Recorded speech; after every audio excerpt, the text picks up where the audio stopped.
샬롬 류 선생의 구속사 천국열차 류도순 목사님의 신구약 성경 파노라마를 낭독하는 시간입니다. 지금은 요한복음 파노라마 13장 21절에서 38절까지입니다. 새 계명을 너희에게 주노라. 첫째 단은 21절에서 30절 너희 중 하나가 나를 팔리라. 둘째 단은 31절에서 38절 너희도 서로 사랑하라. 13장의 구조는 앞부분에는 잠시 후면 잡히시게 되고 내일이면 십자가에 달리시게 될 주님께서 제자들의 발을 씻어 주시는 기사가 있고, 뒷부분에는 유언과 같은 서로 사랑하라 하시는 세 계명이 주어지는 구조로 되어 있습니다. 본문단의 중심점은 서로 사랑하라는 말씀에 있는데, 도표를 보시면 너에게 세 계명을 주노라 한 말씀을 중심으로 너희 중 하나가 나를 팔리라 하시면서 첫째 단원 너희도 서로 사랑하라 하십니다. 둘째 단원 첫째 단원 21절에서 30절 너희 중 하나가 나를 팔리라. 1. 예수께서 이 말씀을 하시고 심령에 민망하여 증거하여 가라사대 내가 진실로 진실로 너희에게 이르노니 너희 중 하나가 나를 팔리라 하시니. 21절 이는 주님의 20번째 진실로 진실로와 함께 주어진 말씀입니다. 기억 제자들이 서로 보며 뉘기 대하여 말씀하시는지 의심하더라. 예수의 제자 중 하나 곧 그의 사랑하시는 자가 예수의 품에 의지하여 누웠는지라. 시몬 베드로가 머리짓을 하여 말하되 말씀하신 자가 누구인지 말하라 한데 그가 예수의 가슴에 그대로 의지하여 말하되 주여 누구오니까. 22절에서 25절 예수께서 대답하시되 내가 한 조각을 찍어다가 주는 자가 그니라 하시고 곧 한 조각을 찍으셔다가 가로 시몬의 아들 유다를 주시니 조각을 받은 후 곧 사단이 그 속에 들어간지라 합니다. 26절에서 27절 상반절 주님께서 한 조각을 찍어다가 주셨다는 것은 갈등하고 있는 유대에게 결단을 촉구하신 것으로 볼 수가 있습니다. 그러나 유다는 회개가 아닌 배신으로 마음을 굳힌 것입니다. 기억 2절에서는 마귀가 벌써 유다의 마음에 예수를 팔려는 생각을 넣었더니 하고 유다의 생각을 지배했는데 27절에서는 사탄이 그 속에 들어간지라 하고 마음을 점령하는 것을 보게 됩니다. 사탄은 자신이 여자의 후손에 의하여 멸망당하리라는 것을 창세기에서 창세기 3장 15절 이미 선고를 받은 상태입니다. 그 이후로 사탄은 그리스도가 태어나게 될 여자의 후손의 줄기를 계속적으로 공격을 했던 것입니다. 가인이 아벨을 쳐 죽인 것, 이스마엘이 이삭을 박해한 것, 에서가 야곱을 죽이려 한 것, 사울이 다윗을 죽이려 한 것, 헤롯이 베들레헴의 영화를 학살한 것이 이런 맥락에서 일어난 사건들이었던 것입니다. 드디어 사도 중에 하나인 가룟 유다 속에 침투하게 이른 것입니다. 니은 이에 예수께서 유다에게 이르시되 너의 하는 일을 속히 하라 하시니 이 말씀을 무슨 뜻으로 하셨는지 그 앉은 자 중에 아는 이가 없고 또 어떤 이들은 유다가 돈 꾀를 맡았으므로 명절에 우리의 쓸 물건을 사라 하시는지 혹 가난한 자들에게 무엇을 주라 하시는 줄로 생각하더라. 27절 하반절에서 29절 유다가 그 조각을 받고 곧 나가니 밤이 일어라. 30절 즉 아침이 아니라 밤이라 한 표현은 그의 가는 길과 종말을 예고해주는 상징성이 있습니다. 둘째 단은 31절에서 38절 너희도 서로 사랑하라. 3.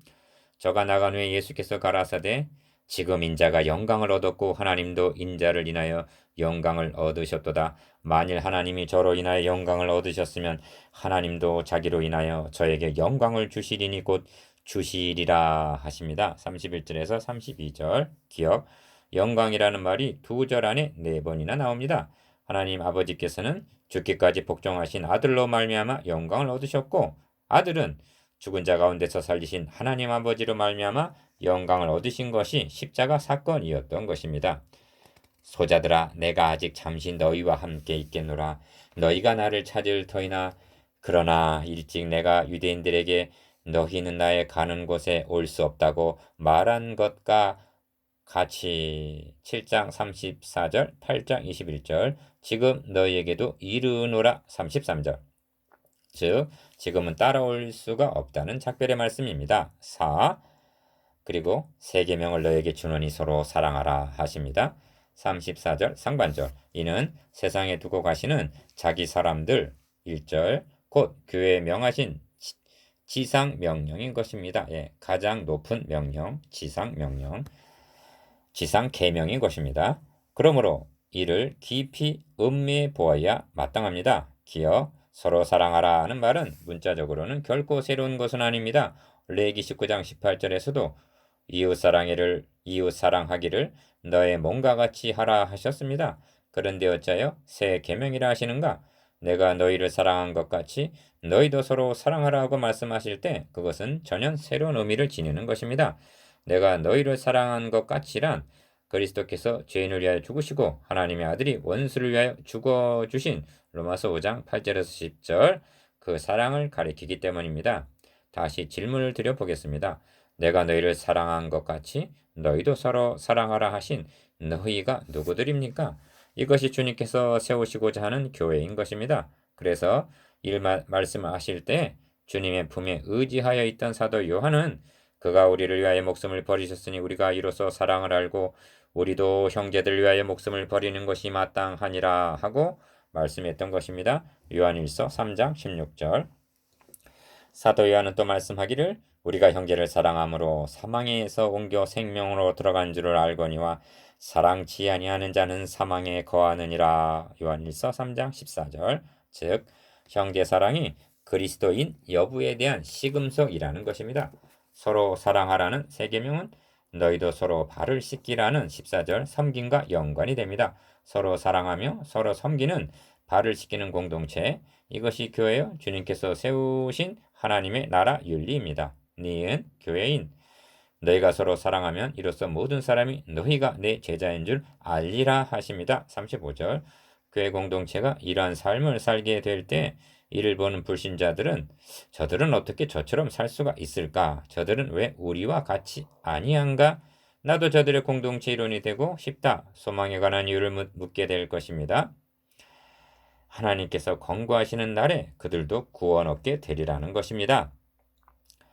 제자들이 발을 씻음 받을 때에는 한 사람 한 사람씩 씻음을 받았지만 씻음 받은 연후에는 한 몸의 여러 지체처럼 하나의 공동체를 이루어 서로 사랑하며 서로 섬기는 삶을 사는 이것이 하나님의 아들 그리스도께서 이 땅에 오셔서 피 흘려 세우시고 아버지께로 돌아가신 하나님의 교회입니다.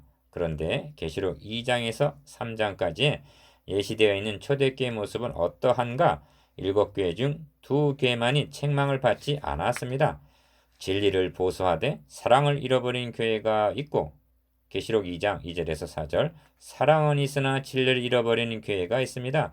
계시록 2장 19절에서 20절 살았다 하는 이름은 가졌으나 죽은 자로다 하는 교회도 있고 벌거벗고 눈이 먼 교회도 있습니다. 주님께서는 촛대를 옮기리라 큰 환란에 던지리라 도적같이만이라 입에서 토하여 내치리라 하고 경고하십니다. 그러면 현대교회는 어떤 모습을 하고 있을까 하고 묻지 않을 수 없습니다. 진리와 사랑 두 가지를 모두 잃어버렸다고 말한다면 너무 독단이라 말할 것입니다. 만일 이것이 사실이라면 현대교회 존재 이유는 무엇이며 남은 것이 무엇인가? 그래서 성도들은 교회라는 공동체에 속해 있으면서도 외톨이라는 소외감과 고독을 느끼게 되고 교회는 자기 중심적인 이기 집단으로 전락을 하게 되는 것입니다. 주님께서 친히 담당하신 십자가에는 진리와 사랑이 함께 나타나 있습니다. 희생적인 사랑이 따르지 않는 복음 진리는 원리주의가 될 수가 있고 복음 진리가 없는 사랑이란 인도주의로 전락하게 됩니다. 그리고 진리와 사랑 모두를 잃어버렸다면 맛 잃은 소금과 같이 되어 밟히게 되는 더 이상 교회가 아닌 것입니다. 5. 시몬 베드로가 가로되 주여 어디로 가시나이까 하고 묻습니다. 36절 상반절. 14장 5절에서는 도마가 주여 어디로 가시는지 우리가 알지 못하거늘 그 길을 어찌 알겠삼나이까 하고 묻습니다. 베드로의 질문에 대한 답변을 그곳에서 듣게 될 것입니다. 기억 예수께서 대답하시되 나의 가는 곳에 너가 지금은 따라올 수 없으나 후에는 따라오리라. 베드로가 가로되 주여 내가 지금은 어찌하여 따를 수 없나이까? 주를 위하여 내 목숨을 버리겠나이다. 예수께서 대답하시되 너가 나를 위하여 너의 목숨을 버리겠느냐? 내가 진실로 진실로 너에게 이르노니 닭 울기 전에 너가 3번 나를 부인하리라 하십니다. 36절 하반절에서 38절. 주님을 따르는 비결은 이는 힘으로 되지 아니하며 능으로 되지 아니하고 오직 나의 신으로 되느니라. 스가랴 4장 6절. 그래서 지금은 따라올 수 없다 하신 것입니다. 말씀하신 대로 베드로는 주님을 3번이나 부인을 했고 당신은 따르지를 못했지만 후에는 따랐던 것입니다. 문제는 이제도 따르지 못하고 후에도 따르지 못하게 되지 않을까? 이것이 걱정입니다. 묵상해 봅시다. 1. 신약교회에 주신 새 계명은 무엇입니까? 2. 사랑을 잃어버린 진리에 대해서. 3. 진리를 잃어버린 사랑에 대해서.